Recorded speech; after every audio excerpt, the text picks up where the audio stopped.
नमस्कार, मी डॉक्टर कविता राणे. बुलेटिनमध्ये आपल्या सर्वांचं स्वागत. अजित पवार यांच्या विमान अपघात प्रकरणाच्या तपासाला वेग आलाय. डीजीसीएच्या अधिकाऱ्यांकडून बारामती विमानतळाची पाहणी करण्यात आली आहे. बारामती विमानतळावर अजित पवार यांच्या विमान अपघातानंतर प्रशासन सध्या चौकशी करते.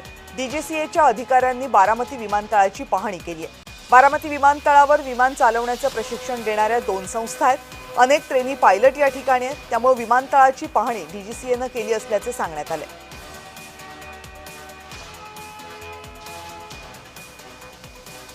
या संदर्भात आणखी माहिती देत आहेत माझे सहकारी नवनाथ बोरकर. नवनाथ, डीजीसीएचे कोणकोणते अधिकारी सध्या बारामतीमध्ये पोहोचलेत? किती वेळापासून तपासणी सुरू आहे? कोणकोणत्या मुद्द्यांवर तपासणी होतीये?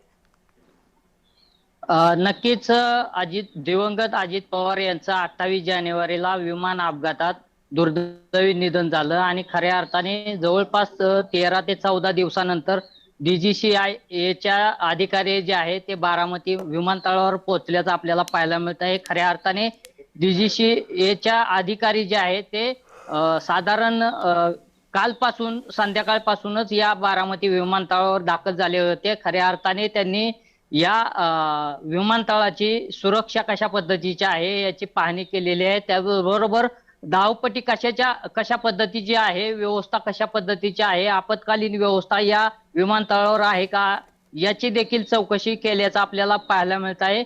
खऱ्या अर्थाने रोहित पवार यांनी देखील काल मुंबईमध्ये एक प्रेस घेऊन सगळ्या खुलासा जे आहे केल्यामुळे तर्कवितर्क जे आहे ते सुरू झाल्याचं पाहायला मिळत आहे. यामुळे डीजीसीएच्या अधिकारी जे आहे ते या बारामतीच्या विमानतळावर पोहोचलेला आहे आणि खऱ्या अर्थाने आता या विमानतळाच्या बाबत मध्ये सर्व गोष्टी ज्या आहेत ते तपासणी केल्याचं आपल्याला पाहायला मिळत आहे. यामुळे डीजीसीएच्या अधिकाऱ्यांनी नेमकी कोणती पाहणी केली हे मात्र आता अद्याप स्पष्ट झालेलं नसलं तरी त्यांचा अहवाल काय येतो हे पाहणं देखील महत्त्वाचं ठरणार आहे.